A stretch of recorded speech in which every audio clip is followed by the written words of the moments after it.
All right, welcome back to the podcast. Today we've got an extra special episode, yet another guest. We've had an amazing string of guests recently, but today, truly special one. So welcome to the podcast, Francesco Puppi.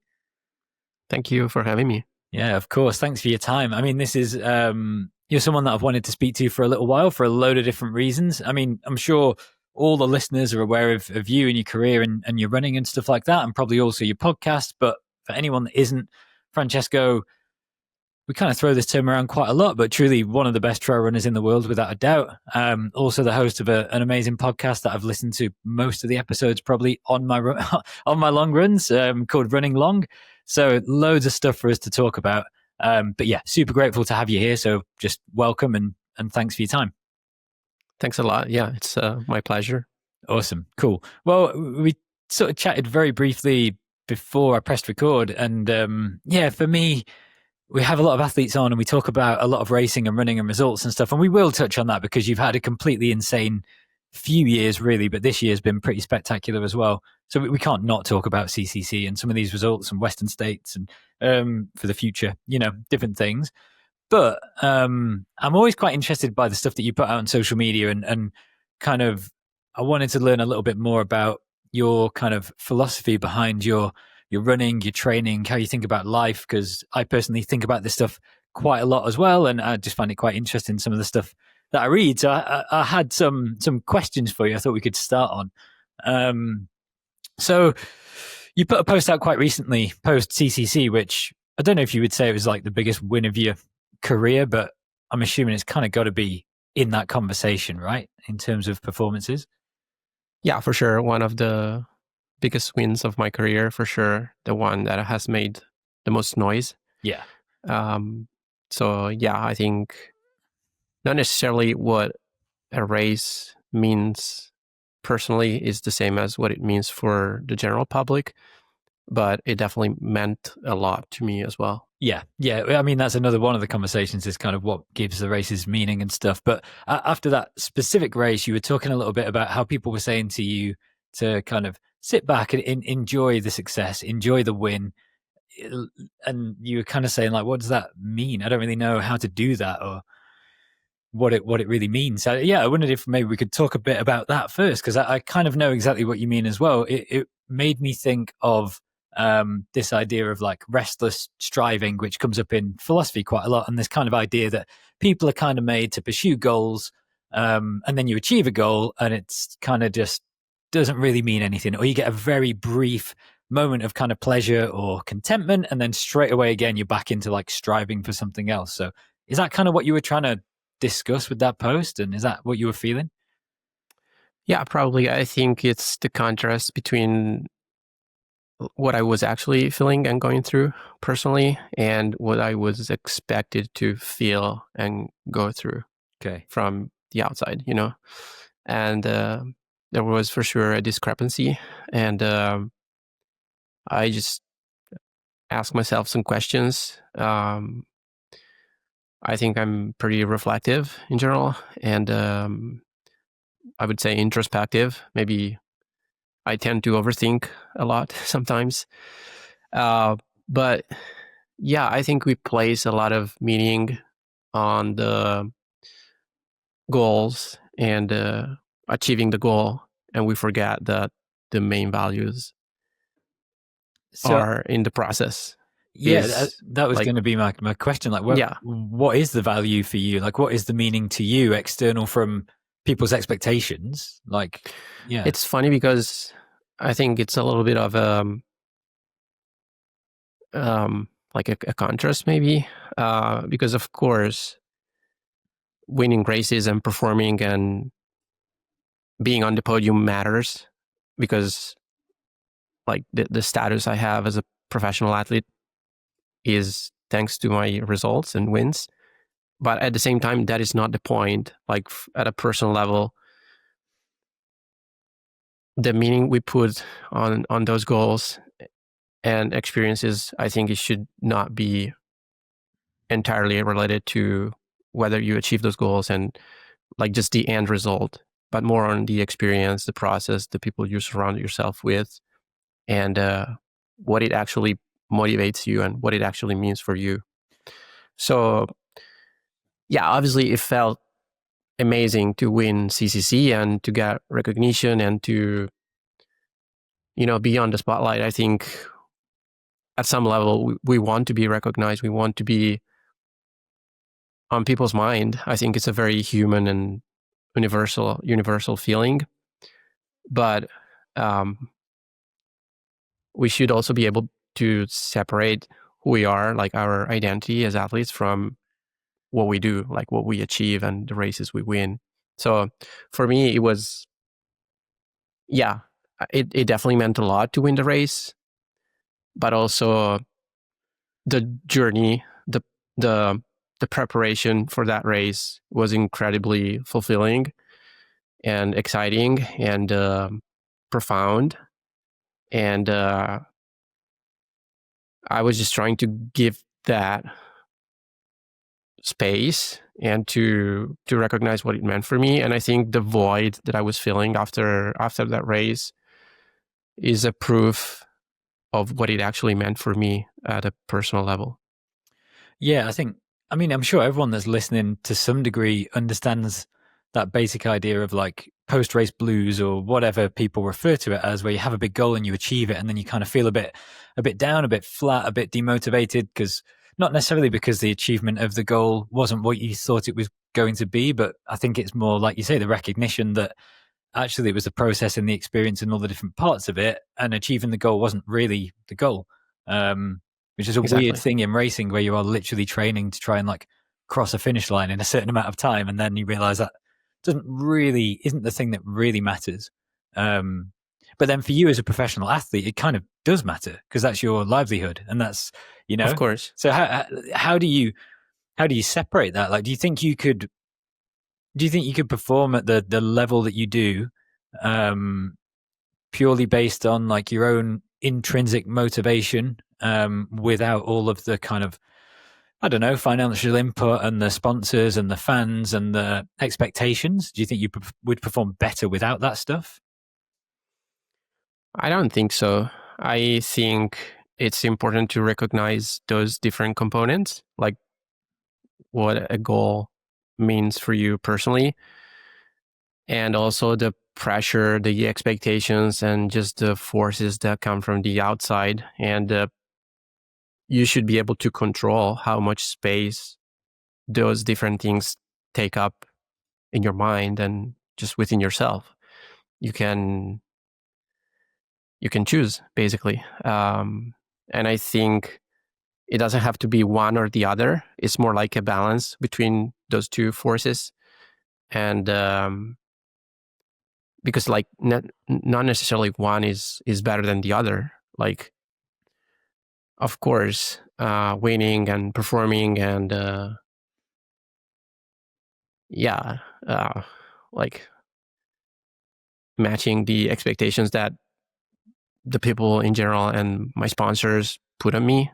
Of course, that matters, and it would be, you know, naive to think that it doesn't. But how much, like, that shouldn't take up the whole meaning of what you do, of Yeah. course. Yeah, no, totally. So how does that kind of work for you day to day, or in a training camp, or in the build up to a big race, when that anticipation is really starting to build? Because when you're kind of 16 weeks out from a big race and it's base training, and kind of life is normal, that's pretty chill, I would imagine. That's kind of like it's regular cycle. You're just in a routine, and things feel pretty normal. But then as these big goals come close and these big races approach, and obviously there's the press and all that stuff too, obviously is a piece of it, but also just I imagine the internal anticipation of like all this work and all this stuff that's gone into this performance is approaching. So probably the anticipation of that causes, like, for anybody, would cause some level of anxiety and a bit of kind of a build up of pressure and stuff. Um, yeah, how do you deal with that balance of expectation versus trying to remember why you're there and why you're doing it kind of intrinsically as the big races approach?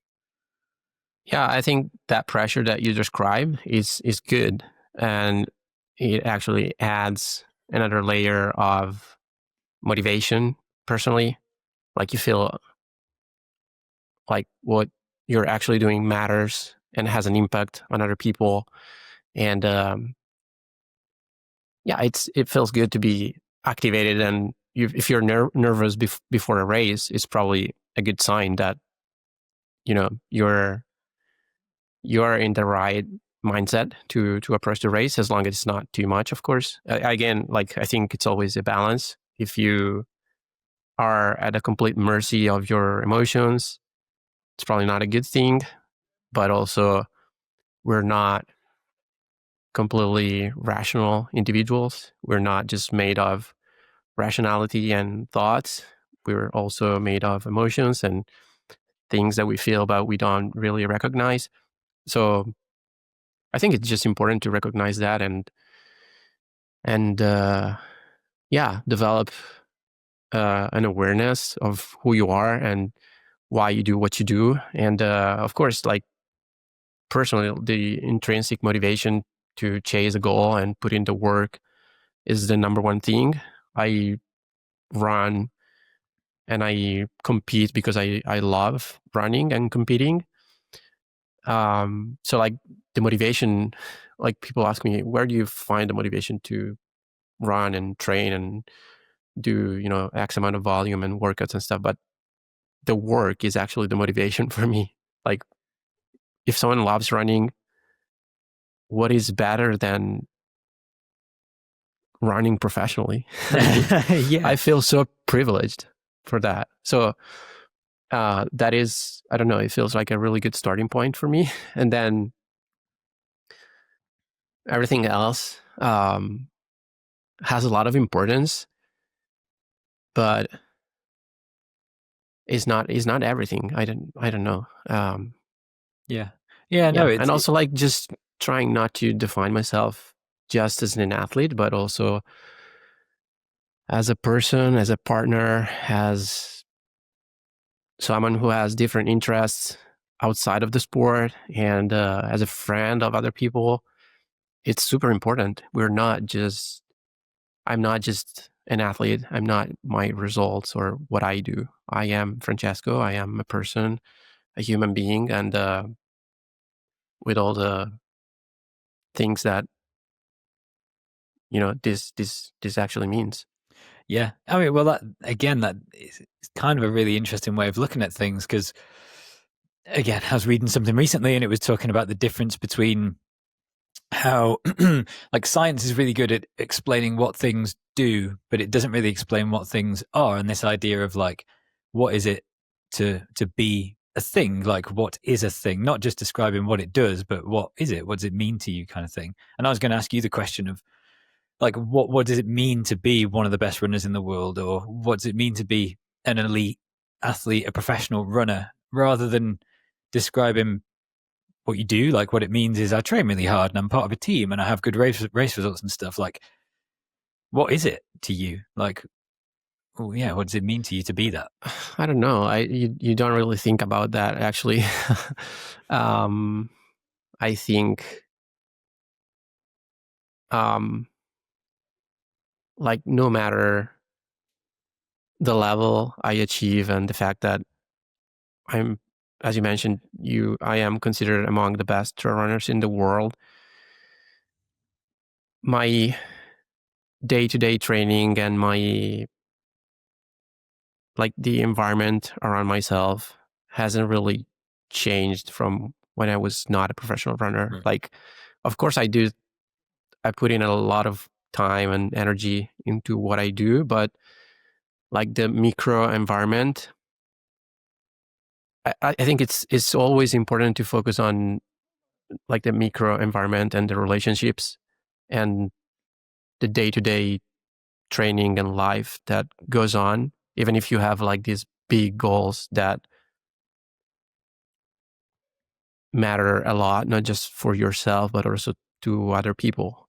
Like, not just because you're competing at a world class level, you should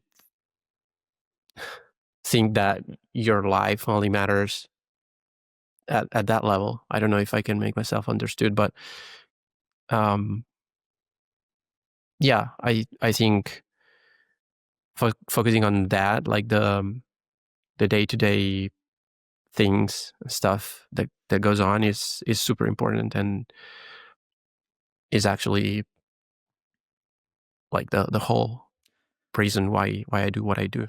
Yeah, nice. I mean, no, it does. I think I do understand. Like, it does make sense. It's quite a grounding thing to remember that you're just a person with friends and family, and you train because you love it, and you have a routine, and you may be still in the same place. Maybe you run with a lot of the same people in the same areas and stuff like that. So even though your performance has gotten to a level where you're externally viewed as this professional athlete, kind of, somewhat like idolized or whatever the word would be, like celebrity within the sport. Well, like, it's a weird thing. I know I it's don't a weird know, thing to say. but Yeah, but there's a level of at that, the though, same right? time, I think, we're, yeah, of course we are unique. Like each individual is unique, but on the grand scheme of things, we don't really matter. Like we're not that special as sometimes we think we are. And there is nothing wrong admitting that. I think it's actually very liberating, and it releases you from a lot of pressure if you think that what you do doesn't really matter, like for in the grand scheme of things. Yeah. And that's that And difficult balance, right? Because before we were yeah, saying, well, it does matter. Of course it matters. But then simultaneously, well, it kind of doesn't really matter. And that yeah, both, like both are nobody's true. actually looking at you as much as you think. Right. They're not like scrutinizing your life and your training and your races. Like realistically, people will forget the day after the race that you won or you got 20th place. It So you realize that the actual importance and meaning is for you and for people who actually care about you and are actually part of your life, like your relationships. Yeah. So I think that is very, very important and very liberating once you realize that. Definitely, yeah. So, I mean, with that said, when you're in the middle of, whether it's in a race or in a particularly hard session, like maybe the weather's bad and you're particularly tired and you're in like a big block and you're doing a key session where you want to hit particular splits or like whatever it happens to be, and things are really difficult. Where do you kind of go to mentally to get through that, to continue to push? Because I'm assuming someone who's performing at your level, you've got the ability to kind of, flip the switch when you need to, especially in a racing environment. What is it that motivates you in those moments? Yeah, you definitely have to push through sometimes and to like turn off your brain that maybe wants you to stop or to, give up or not go one extra rep, 1 extra hour of training. Um, so, I mean, I think there's been a lot of emphasis on, balance. And then, like, yeah, of course, like doing things gradually and staying healthy. At the same time, I think the life of a professional athlete is very unbalanced. Like, it's very hard. And sometimes we forget that, or I don't know, I think we've gone from a very unhealthy place where we only put emphasis on performance to like this new social media kind of aesthetic that has, I don't know, changed a little bit the narrative, but sometimes has um, developed some concepts that are not the reality of the life of a professional athlete, I think. So I don't know. I think it's very personal. Different athletes have different needs and different approaches to their training and and activity. How do I stay mentally in a hard session? How do I get through? Um, you just want to make it. I don't know, like the motivation I feel to keep pushing, and once you set that pace, set that intensity for the workout, you just want to complete it, because that's how it's supposed to be. I mean, no particular reason other than just because you can, and proving yourself that you can, that you're capable of that, and you are at the level that you expect from yourself and your coach expects from yourself as well. So I think just that, actually. And then I think also like what motivates me is the consistency and the fact that I can stack one workout on top of the other and actually feeling like I'm progressing towards something. That is a huge source of motivation for me. Yeah, nice. Yeah, no, I can.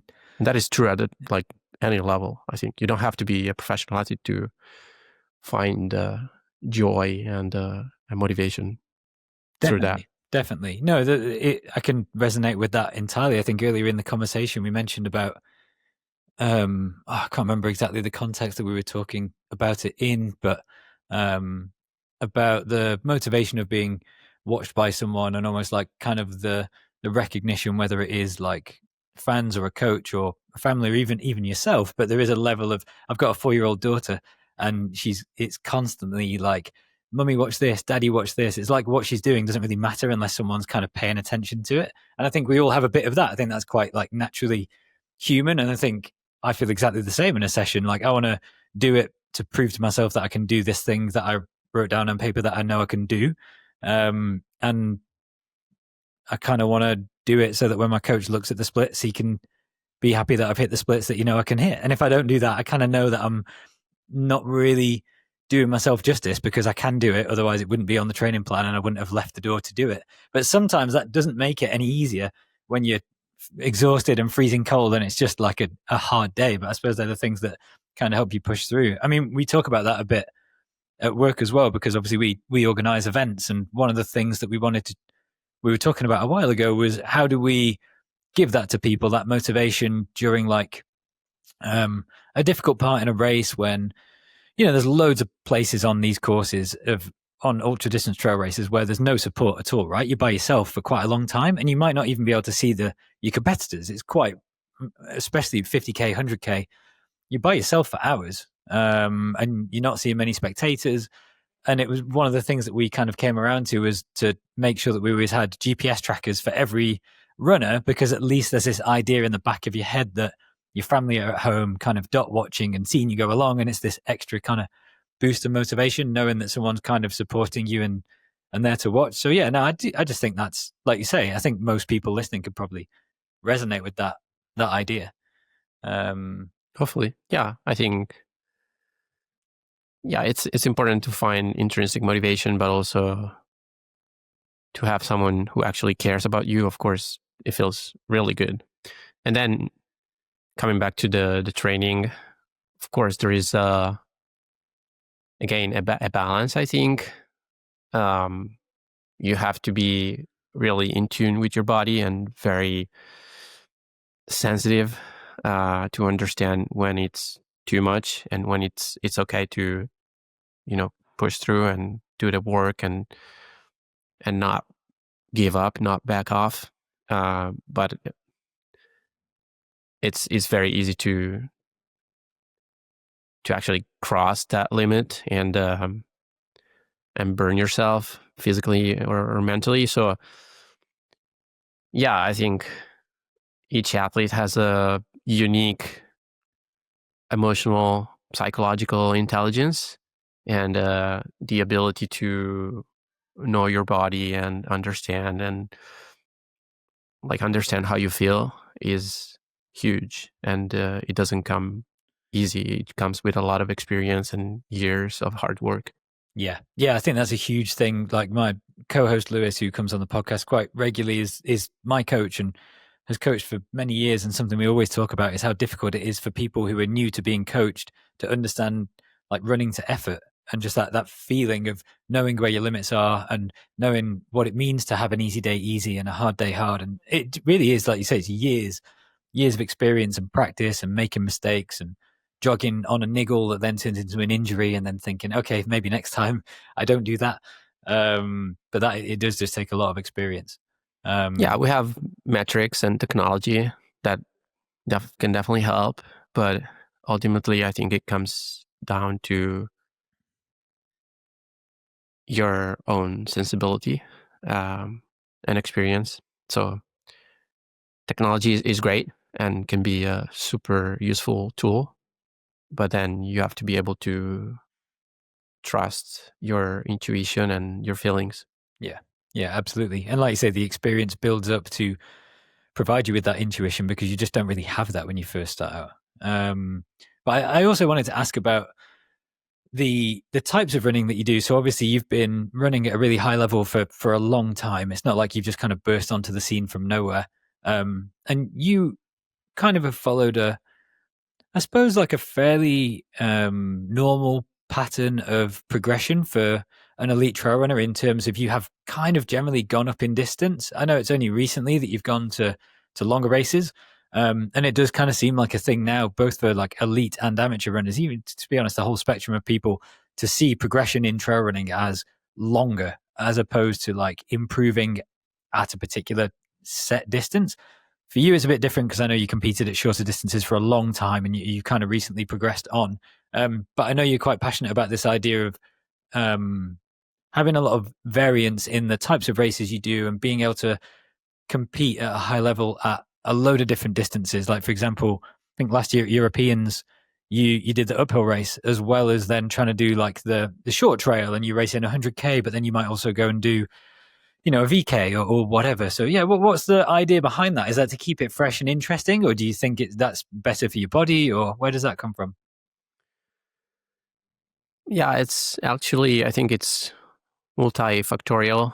I think, yeah, it's pretty natural to progress from the shorter to a little longer distances, because as you gain experience and you accumulate volume years after years, of course you have a bigger base of training where you can like diversify your races and goals, basically. Like, of course, you cannot expect to go do 100K the first year after you start running. Some people do, but yeah, Some not people a do, good yeah, idea. but Yeah. it's maybe not ideal. No. And I think doing things gradually ultimately leads to much better results and satisfaction. But to answer your question, I think, yeah, the idea of versatility is very interesting for me, but it's maybe not the main reason why I still care about the shorter distances and being competitive on, like, quote unquote shorter races. People call Sierre-Zinal a short race, even if it's 2.5 hours. Yeah. I mean, it depends on the standards. We can argue about that. But obviously, yeah, very different from a 10-hour race like CCC. Even if I think from a physiology perspective, they are a lot more similar than a lot of people think. Like, it's always the same type of metabolism that allows you to perform in, efforts from a VK to a 100-kilometer ultra. Yeah. It's not like we're not talking about the difference between, a 400-meter and a 10K. That are two very different things. Yeah, this is where people go wrong. They'll think that a 5K they is a assume that speed event, but it's absolutely not. It's like we athletes have, of course, just one physiology, and physiology is clear on what you need to train in order to be competitive across those distances. And of course, different races are run at very different intensities, but it's always the same type of engine and metabolism that is allowing you to perform, and that is the aerobic metabolism that we're talking about in trail running. So it's important to understand that. And then I think with my coach, like, the philosophy around our training is based on on quality more than going long or okay. I don't know, other things that, like, I want to be competitive primarily, and I don't really care about like the distance of my of the races that I choose is not really a variable that I consider when I choose them. I choose what excites me and what is interesting for me. What like I love competing against the best athletes in the world, so I try to choose the most competitive races and also what makes sense from a technical perspective. And now that I'm more experienced than a few years ago, there is just a wider spectrum of races and experiences that I can choose from. So I'm curious to try new races, new experiences, and to compete against other athletes and not just limit myself at one event, one distance. Just because trail running is this big bucket where so many different races and distances and experiences fall. So why would I limit myself to just one thing when there is like this huge spectrum that I can choose from? Yeah, absolutely. I mean, even just taking, well, I was going to say a small step up from something like OCC to CCC, it's not, it's double. But I suppose in the grand scheme, it's like one notch in terms of race distance classifications, kind of, if you don't think about like 50 milers, which is also something that I know you did quite a few of start of this year or last year, maybe over in the US. But with OCC, CCC specifically, how much different did your training look for last year and the year before versus this year? Was it quite similar? Because obviously same terrain, It was like obviously very, very, very similar. Like yeah. you can't expect to just double your training just No, because you're no. going from 50K to 100K, of course. So the bulk of my training was very, very similar. Of course, like year after year, you accumulate experience and a bigger base. So I think with my coach, we try to approach every season thinking like being very intentional and thinking about what we want, like what areas do we want to improve and what can we add in order to keep progressing. Because of course, if you keep doing the same things, you just get used to the same training over and over, but you don't really you don't necessarily progress. Yeah, sure. So you have to be proactive and think about areas where you can actually improve and add a little step that maybe is going to allow you to become a better athlete. So like yeah, there were a few things that were different last year from this year. The overall volume of my training has been a little higher, maybe like we're talking about like 2 or 3%.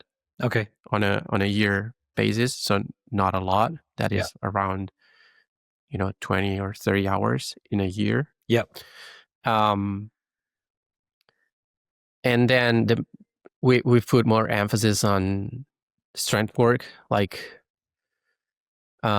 we've been more intentional, more specific with gym and strength work. I actually have a coach for endurance and a coach for strength, so they they collaborate and talk about how can, of course, like it's always the strength that should help the endurance Sure. part, not the opposite.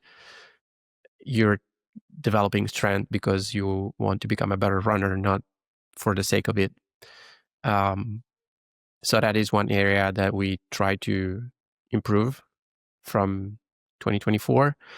And then the biggest difference was maybe the volume of my long runs. Okay. Until last year, I was running up to 4 or 5 hours in my training. This year, I've gone up to 6 or 7 hours, and I mean, a 7-hour long run is a big day. I was covering around 60 kilometers with 4,000 meters of elevation gain in those sessions. there were not very many, of course, a couple of sessions in a year, but also, yeah, I've done more like longer races also, and races are the most specific training stimulus that you can use to train for another goal. Yeah. So it's all part of a, larger process, and you can't really isolate a variable and say, okay, this is what has allowed me to perform at this level in this race. It's the whole process of training, and also how you handle your life. Basically, everything has an impact on training, because we need to see the training as how you adapt to a stress. And stress comes from not just the training, but different areas of your life. So it all, like, everything falls under, like, yeah, it's multifactorial. So of course, the biggest stimulus should come from the training, but you can't exclude other areas of your life if you want to have a holistic view of how you train and how you respond to training. Yeah, absolutely. No, I mean, it's very wise words, and again, completely resonate, because I'm personally certainly have had times in life where I've tried to increase the training stress, volume, quality, everything simultaneously with personal life changes, along with busy work schedules, and inevitably never works. And it's always illness, injury, whatever it happens to be, some sort of breakdown somewhere, and it just simply doesn't work. And then when you actually step back and look at it, like you say, more holistically, and you factor in these things, and you just accept that, I mean, for you, it's different because your job is running, but for like most of the people listening, they're fitting in running alongside work as well, like whatever job outside of it. And considering all those different buckets of like family, work, and training as one holistic kind of capacity, and not overfilling it, is where you see the most success, because you're way better off, like you said earlier, stacking consistency over trying to like revolutionarily change the amount of work that you're doing, and getting injured, which we've all probably done at some point, right? Also, you're only able to take a certain amount of stress at a given time in your life. So it's not like you can, take more and never really consider how you respond to that stress and how you handle and process that stress that may come from training or from other areas of your life, work, relationship, family, whatever. So yeah, I think it's very important to have this holistic view, and think that, yeah, consistency is the number one thing. And also, I think optimization is good as long as it doesn't become too much and it leads to an obsession for perfection, which is not good. You have to be able to let go and to not allow a certain aspect of your training or a certain area of your life to take control of yourself and your processes. So, I don't know. I can see this very clearly when it comes to nutrition, for example. If I try to be super strict, is actually the nutrition that is actually controlling myself. If I eat well on a day-to-day basis, but I'm not obsessed about what I'm eating, it's so much better in the long term, and it's good enough for what I need to do. So I think this principle can apply to many different areas of life. Yeah, definitely. Moderation. I think a lot of people probably do look at elite athletes and think that you're doing everything perfectly all the time. Like, you're going to bed at the exact time, you're waking up at the exact time. Every meal's super clean. You're never eating 1 calorie too much. You're tracking all your macros. No. Like, it's just not real. It can't be. So yeah, of the races that you've done this year in 2025, because if we go back too far, there's too many to talk about. But was there any particular performance this year, like at Chianti or at Canyons, at CCC, even at Worlds more recently, where you didn't get the result you expected. So either you went into the race feeling like really sharp and ready and kind of underperformed, or where you went in feeling like things weren't lined up perfectly and you had a really good performance. Yeah, definitely at Worlds, I was feeling really, really good. I think a lot of people assumed that I didn't recover enough after CCC. But the problem is that I actually had a little injury during my preparation for Worlds a couple of weeks after CCC, Okay.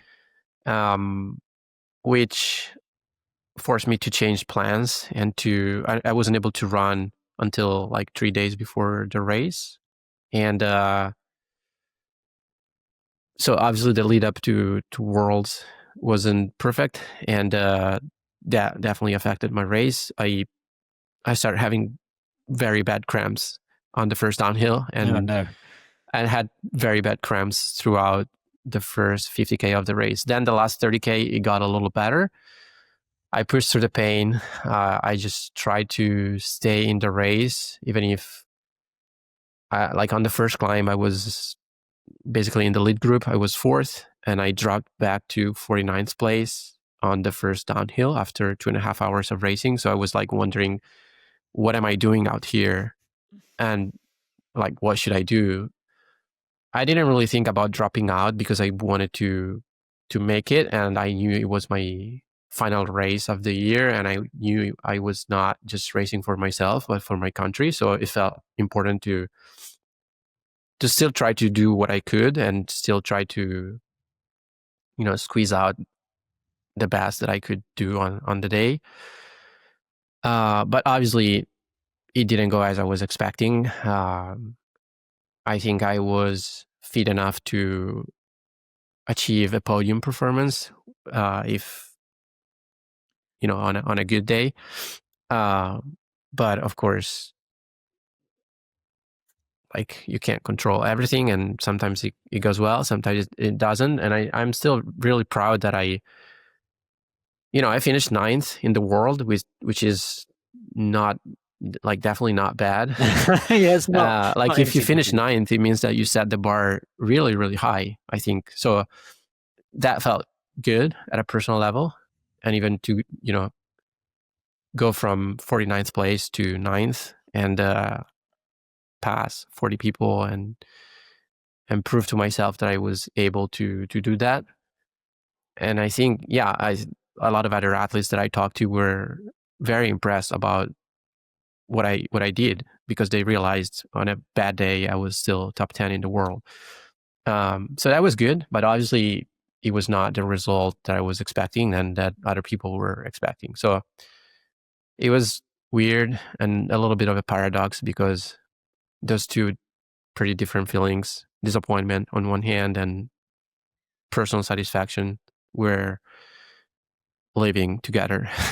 Yeah, it's interesting. But it was, yeah, it was, I think it took a while for me to process that experience. But about a month later, I feel at peace. So it's good. It's Nice. okay. There will be other chances. Yeah. No fairy tale ending to my 2025 season, but I don't need that. Well, there's no such thing. And you kind of, you know, I mean, you won enough races this year to call it a pretty good year overall. Oh, yeah, for sure. Yeah, I mean, obviously some incredible performances, but as you say, that then naturally kind of sets a higher bar for future races. So this expectation of like, well, if you're disappointed with top 10 in the world, that to most people would seem kind of insane. But when you are literally winning the most competitive races in the world, like, you know, it does kind of make sense. But it is interesting that, like, say, paradoxical thing of being proud of yourself for pushing through some adversity and having a really difficult race, maybe just not having, for the external view, the result that people expected. Because a lot of people were probably thinking, we want to see Francesco race Jim and we want to see what's going to happen and blah, blah, blah. And maybe it was too close after CCC and all that kind of chat, because people are just engaged and interested in the sport. And I think we're really lucky. Like, we've got a sport with so many characters. And I do think generally, like, from a lot of the people that I've spoken to, you would have a much more insider view. And I don't expect you to really probably talk about it too much anyway. But it does very much seem like the majority of elite trail athletes are pretty grounded and pretty down to earth. And like, I don't Yeah. see, obviously, different people have different levels of ego. It doesn't strike me as a massively ego driven sport. I don't know if you'd agree or disagree with that compared to other professional sport. Like, obviously, everyone's hyper competitive, like type A people. Yeah. Is that the case, like, I within the think it's good. community? I think it's good to be competitive, and there are a lot of people, a lot of athletes who are very competitive, but at the same time, they're really good people, really good friends outside of the race. Like, one is not like one doesn't have to exclude the other. Yeah. I think you can be, your worst, like someone can be your worst enemy, your best competitor during a race, and be your best friend outside Yeah. of the race, and that's fine. I think among the top athletes, like the very top, yeah, a lot of people are very grounded, and they don't feel like they have to defend any kind of reputation with their fans and public. They're just themselves as you see them on social media or on podcasts or in real life.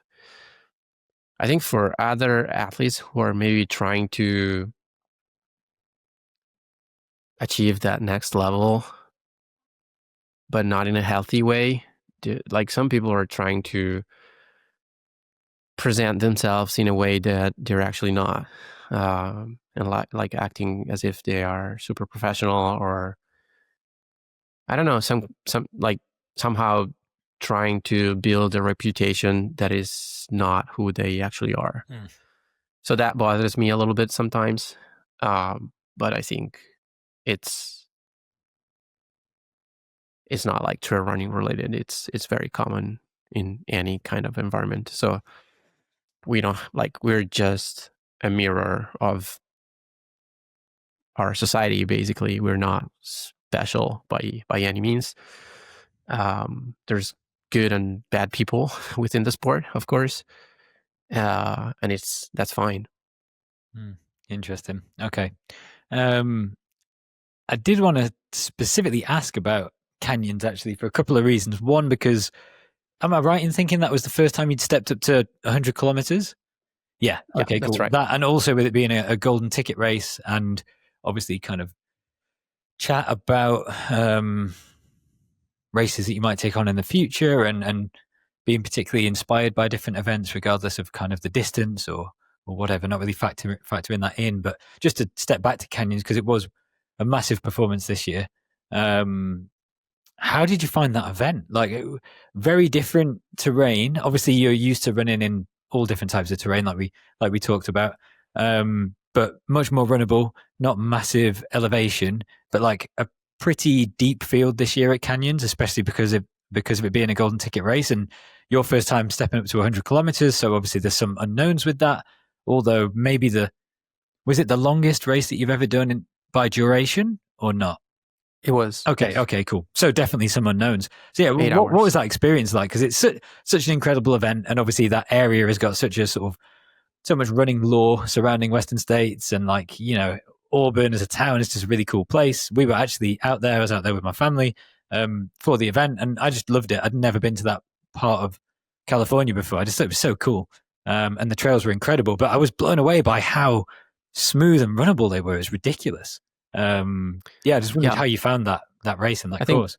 I think as Europeans, it's not very common to find those type of trails, and yeah, I think it's very cool that there is a really, really nice trail network, and that they do a lot of trail maintenance also with the Western State organization and volunteers. So obviously that's a big part of why they have such beautiful trails. Yeah, I think racing in the US always have a slightly different vibe and atmosphere compared to European races.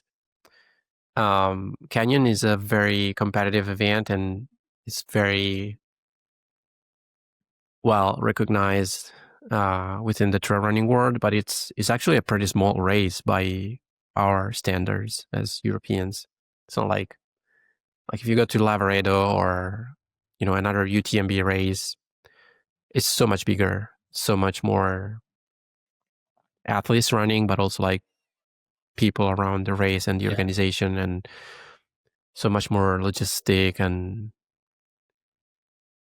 it just feels a lot more professional and bigger. But at the same time, I think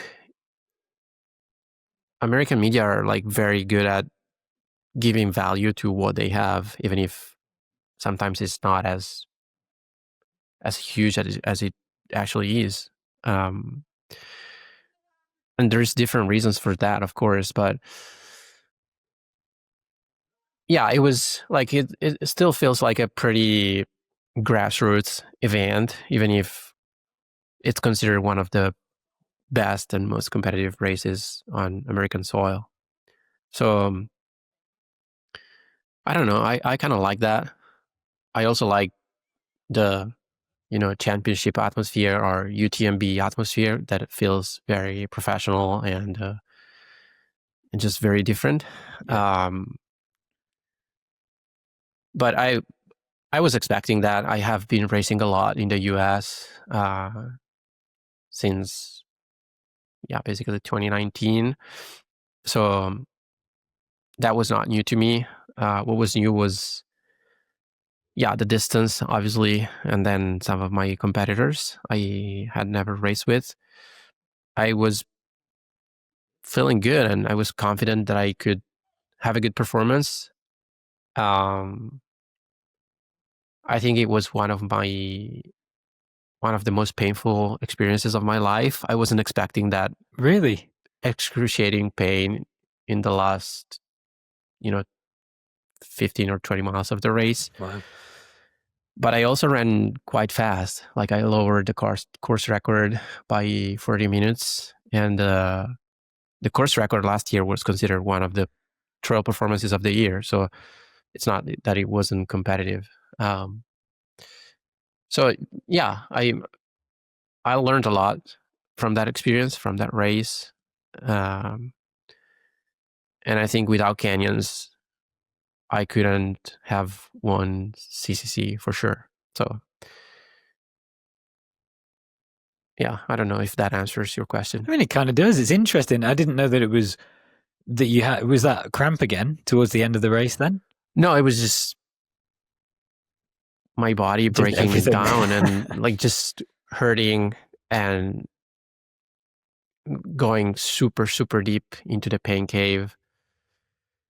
And it was a new type of suffering. I was used to, more intense pain for a shorter amount of time. And that is a mild pain that gradually increases, that goes on for a very long time, like hours. So that was new to me. And, when you are at, I don't know, 75K and you're super tired, you're running really fast, but at the same time, you're not feeling good, and you still have 25K to go, and you wonder how the hell you're going to make it to the finish line. It's really hard mentally. And that was a new experience for me, physically and mentally. So, I mean, somehow I got through and finished, but I can't really say how and why. Right. Okay. I just did it. Do you feel like you got more out of that experience physiologically and like from a training stimulus point of view, or more from the mental side of things, where now you've kind of had this experience, you've dug deep, you've kind of run for longer than you've ever run before, managed to push through, run an incredibly fast time, got a golden ticket, like kind of perfect start to the year, I would imagine, based on your plans, and then taking that experience through into CCC and big races later in the year. what was it more the mental side or the physical side? I know it is a combination of both, but was there one that stood out as a benefit from that experience? Yeah, I think it was more mentally than physically because canyons was the main goal for the spring. So after that, like it wasn't a build up to other races. After canyons, I actually took a break and started a new preparation for CCC. Then obviously it was at the same time a stimulus for CCC and whatever was next. But I think the biggest takeaway was on the mental side and emotional side for sure.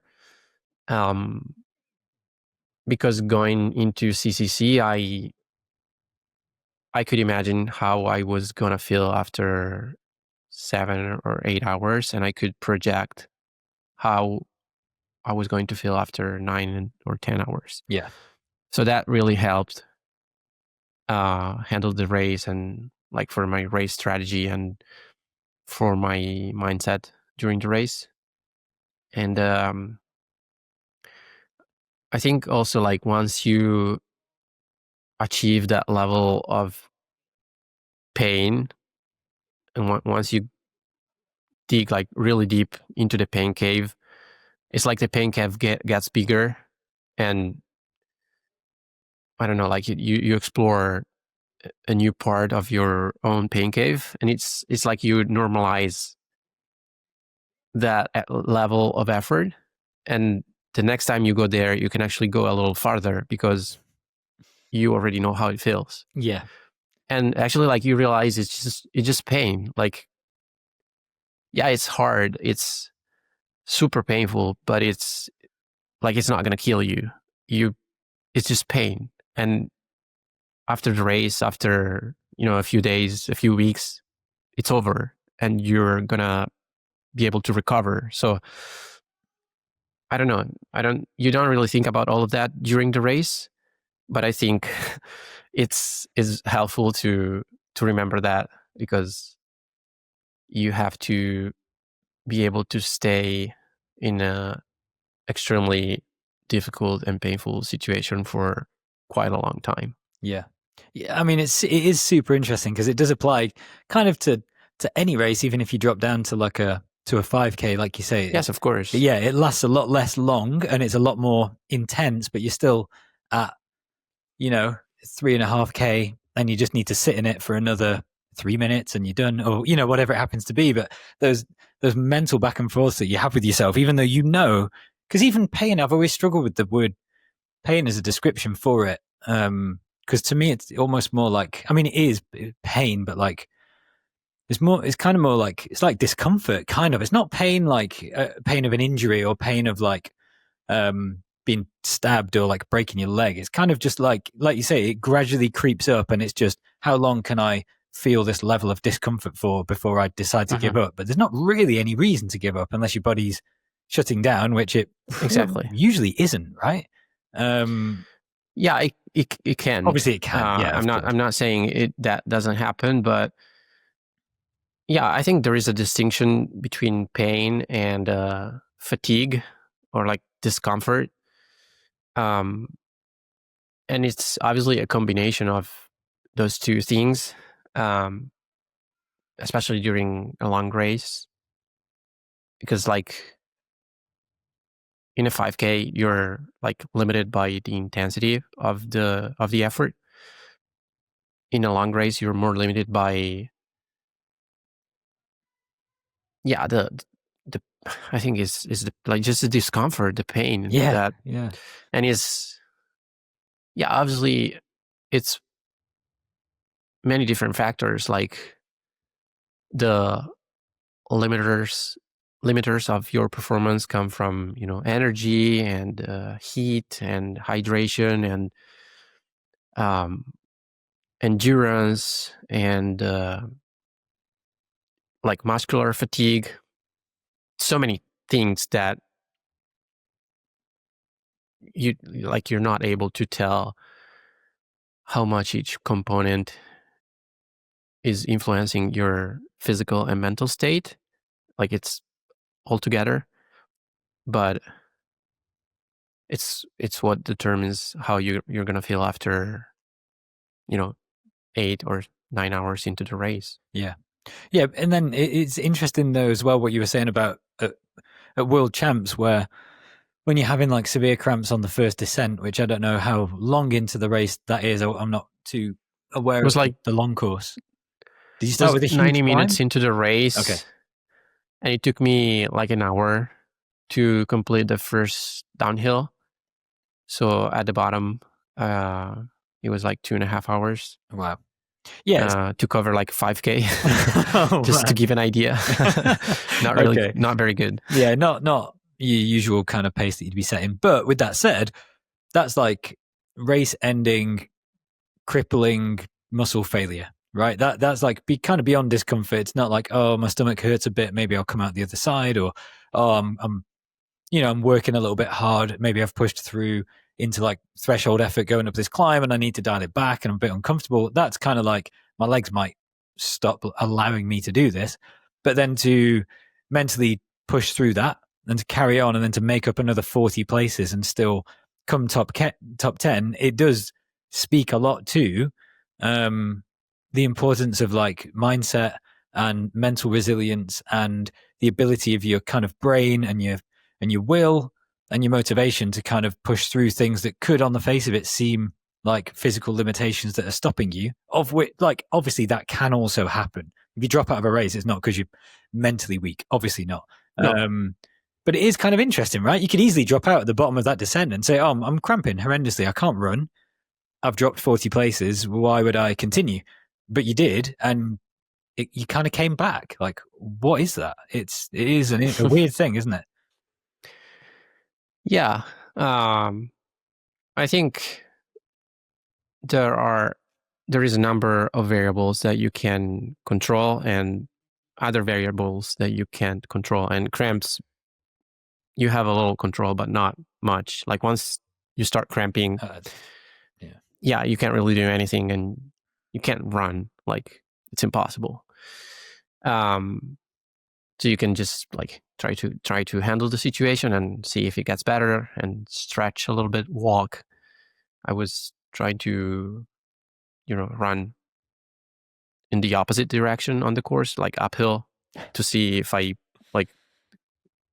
So like the downhill is putting an eccentric load on your quads, Yeah. where I was cramping, and the uphill is a completely different effort. So I was trying to see if switching the muscle contraction was gonna allow me to come out of that situation.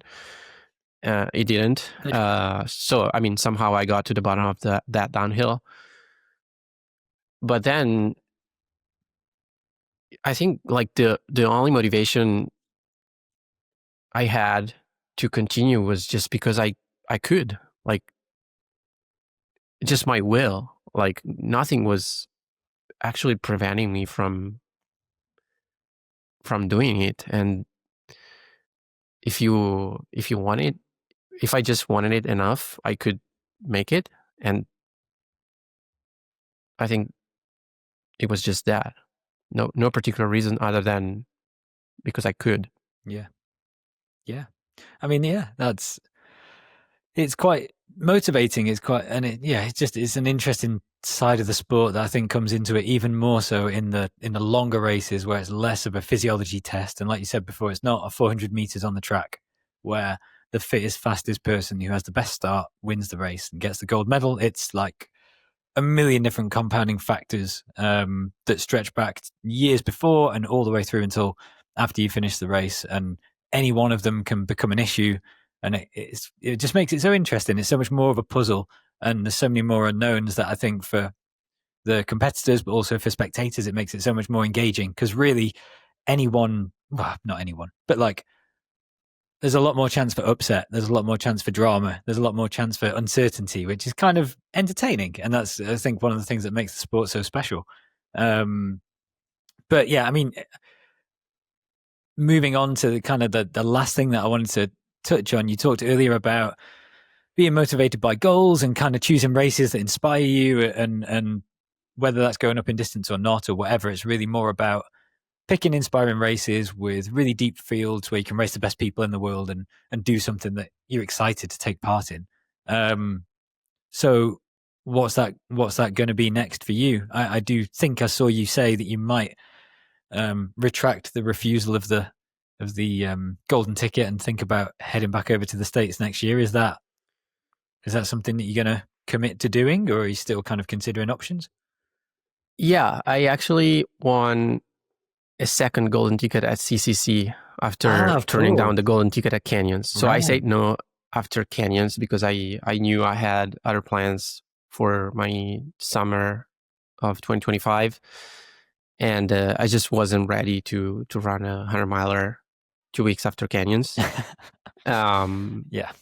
But obviously after CCC, I basically had a 10-month window in order to prepare for Western States. And basically I had to give an answer to the race director within a 2-week window after the race. And in order to keep that option open, I said yes. Of course, I can always say no later, but I think, yes, I can confidently say that Western States is going to be my main goal for the first half of the 2026 season. Cool. So right now, I'm just getting back to training after 3 weeks of off season with that goal on the horizon. Not really, thinking about that goal yet, that race yet. But obviously, it feels good to have something on the horizon that you're very excited about. And so right now, it's all about getting back to training and returning to my normal training volume, and setting a good foundation for next year. And then, of course, in next year, my training is going to be more specific for Western States. Yeah. Do you think you're going to go back over to the States in the spring? Probably, yeah. For some specific stuff, yeah. Yeah, I think I will try to do a couple of races, shorter races, before Western States, because it's fun, because I have fun racing, and because they can fall well within my preparation. I haven't announced or decided them yet, but I think you'll see me probably once in the US and once or twice in Europe. Cool. Exciting. Yeah, I mean, I'm really intrigued to see how you get on at Western States next year. Like it is super interesting because even though it's 100-miler, it's obviously time-wise a relatively short 100-miler. Exactly. And what an event. Like, I mean, like you said, it's definitely that US grassroots, like the live stream is someone's 10-year-old phone on a tripod on the floor and the aid stations are like a fold-out table. It's not exactly UTMB, but then it kind of is in its own way. And it's just, I don't know. It is obviously super cool event. It's part of the tradition and heritage of our sport, and it's shaped the ultra running culture in the US. It had a huge impact on the ultra running culture and what trail running is today, and it's always like a very exciting event, I think, for both the athletes and the fans and the media. So there is a lot of attention and drama and interest around that race, and it's an exciting goal for me. It's such we will come to a close soon because I know I don't want to take up your entire day, but it is super interesting to me because it's kind of a unique course, obviously, with a good amount of elevation at the start and then very runnable, and it can get very hot, and like everyone knows all the factors that go into Western States, obviously. But you do see like the different types of athletes that win the race, and like Caleb's performance this year, but then he would classify himself as like a mountain adventure athlete who wants to go out and do long days and big elevation and hike and scramble and that kind of thing. And then you've got someone like yourself who you've been like at the sharp end of the sport in things as short as VK, super strong climber, also like really fast flat speed. Probably if you were training for it, would be one of the fastest like road marathon runners in the elite trail running world, which is kind of like, that gym-esque side of things. But then you also perform really well at like big mountain, you just won CCC. You're setting course records at Lavaredo and stuff. Like it's, I don't know. It seems like it could suit you. I think. Hopefully, yeah. Yeah. To your point, I think fitness is fitness. So regardless of true. what type of terrain you challenge yourself with, if your preparation is good and specific enough for the goal you have, it doesn't really matter. Of course, yeah, some athletes are better on technical terrain than others, like at mountain races versus runnable races. But I think we have to move a little bit away from the idea that, certain athletes can only perform at certain races. And I think the best athletes in the world prove that.